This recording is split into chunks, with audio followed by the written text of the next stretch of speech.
Hello and welcome back, all my Dragon Ball Theorist. It's the 20th of the month, which means it is time for a new chapter of the Dragon Ball Super Manga, and with the last chapter setting up this epic battle on Earth in 2 months, that would be this conclusion of this Galactic Patrol Arc, where it is Moro and his army versus the mightiest heroes of Earth, a battle to find out if anyone could put an end to Moro's tyranny of devouring planets across the universe.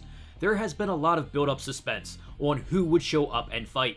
Would we see some of the old Z fighters that haven't been utilized at all in Super?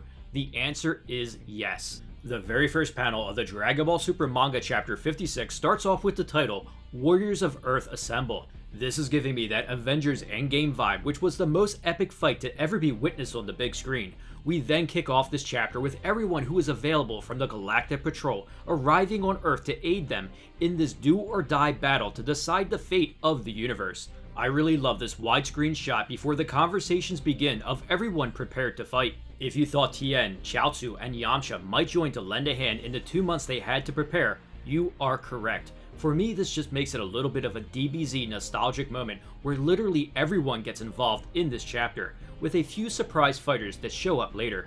Yamcha fans get excited because he is ready and has been training. Showing confidence, Yamcha states, "It's finally my chance to shine," while Chiaotzu isn't quite as eager and hopes that he can still fight. A fun moment with Jaco calling them new recruits and to look sharp, when literally they are the vets of defending Earth. It's finally time for the battle to start, and Krillin would feel better if Goku and Vegeta were here. However, they must hold out a little longer as Goku was notified by Jaco and trying to make his way back to Earth, and Vegeta is still on Yardrat. Meanwhile, on the lookout, we have Dende and the new Little Green getting ready to watch the battle. A ship arrives with a sleeping Buu, and I'm curious if Buu wakes up and plays any part in this battle later on. Will we see the awakened Grand Supreme Kai again? I guess anything is possible with how massive this fight is. Then Moro's ship arrives, but does the unexpected, and it sends smaller scout pods in every direction to launch a broad attack on Earth. The main goal of Sagambo's army is removing Earth of all its precious resources before Moro devours it. When the Z fighters realize what is going on, they start to break up and meet this attack head on.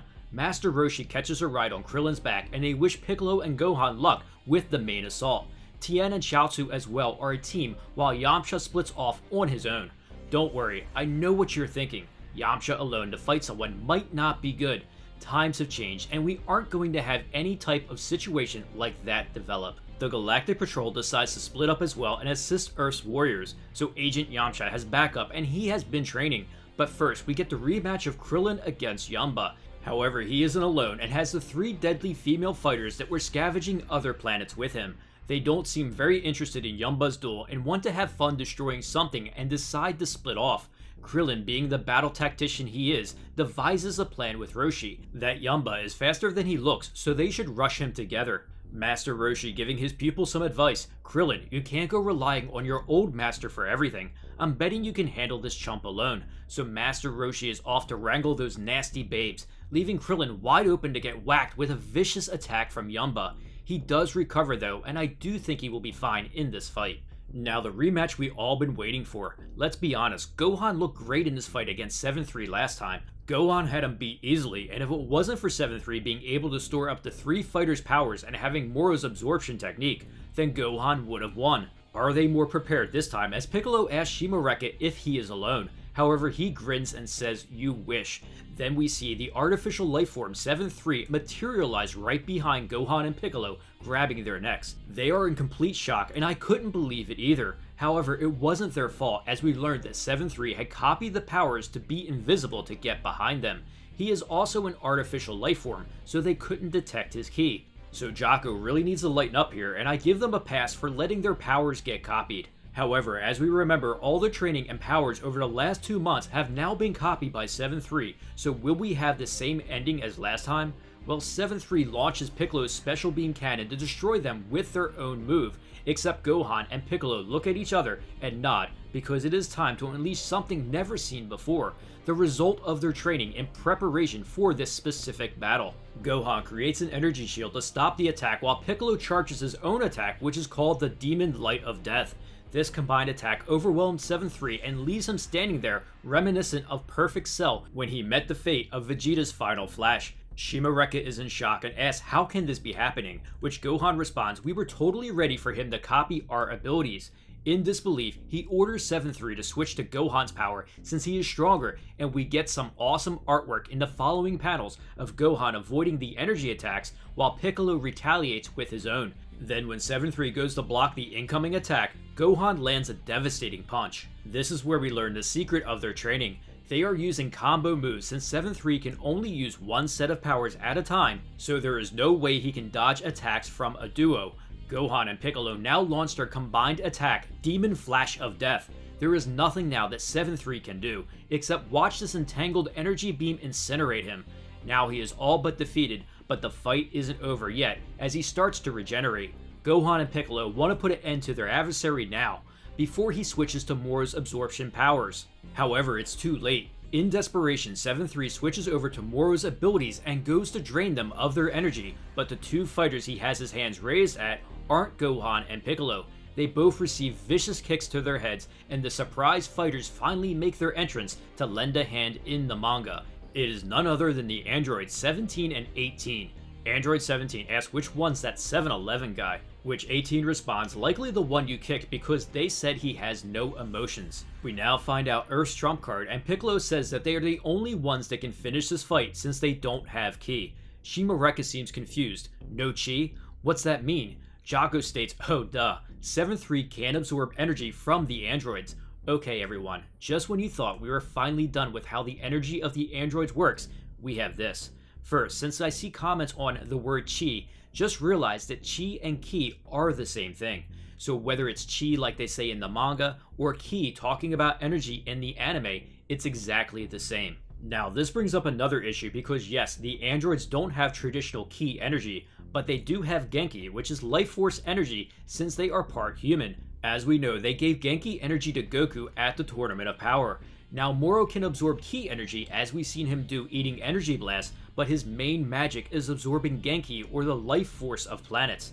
Now whether or not 7-3 can absorb Genki or not, who knows. However, it will be interesting if Moro can steal the android's Genki or life force, which technically could happen. How they decide to write this in the next chapter is up to them, but these are the current facts that we know. So we aren't completely out of danger if Moro can absorb the android's Genki or life energy. Moving on, we find out that Goten and Trunks are on Monster Island having fun being rangers, which I think most of us expected that would happen.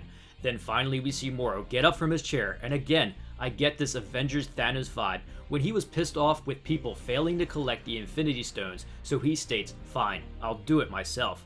Moro is extremely displeased and calls them all pathetic, useless fools. They couldn't even meet his low expectations. Sagambo apologizes for his army and Moro says no matter. There would be no meaning in coming all this way otherwise if there weren't strong fighters. Now who will be first on my menu? While this was all going down, we have 2 full pages of Yamcha, who states that it seems like Gohan and Piccolo's training has paid off. Yamcha tells them that he is one of the 3 strongest Earthlings around, despite these convicts thinking that he looked so freaking weak. I think that how this was written is hilarious, and perhaps Toriyama is tired of the Yamcha meme. We see him make quick work of the enemy and then leads them to the Galactic Patrolmen to arrest. Then he senses more convicts in another direction, so maybe Yamcha will get a real test coming up against the Metal Men next chapter. Then finally the cliffhanger we have been ending chapters on. We have Goku trying to find his way back to Earth and asking for directions. My thinking is the same as all of you, that he can just instant transmission a few times and get there. However, perhaps Merus really did take him to the outskirts of the universe, so Goku is having a hard time getting a lock on anywhere to instant transmission to. Then we have Vegeta, who appears to be under some difficult final training on Yardrat. Vegeta screams, damn it failed, one more time. The Elder Pybera tells Vegeta to wait. Do you sense Earth's spirit? Yes, the fighting started not too long ago. However, Vegeta can't rush in just yet. There is no point unless he masters this technique. Vegeta says, besides, Moro hasn't joined the battle yet. Now, from the top, Pybera, which is the conclusion of this month's Dragon Ball Super Manga Chapter 56. There is a lot of moving parts, and I think the last chapter wanted to hurry up and get us to this point, where all of Earth's heroes can have their moment and have their own separate fights. So it will be interesting how many chapters we will have left in this arc. They could really slow this down for the final battle, and we end up with several more chapters. We also have Merus and Whis who zipped off somewhere, and I'm sure we haven't heard the last from them, as well as Vegeta and Goku still yet to arrive on Earth, just for the main battle with Moro. So my thoughts are we aren't anywhere close to being done unless they really speed up the next chapter. My plans coming up is to discuss in detail these individual battles and will the androids play a big part in Earth's success, as well as the mysterious technique that Vegeta is learning to counter Moro. Now tell me, what did you think of this manga chapter 56?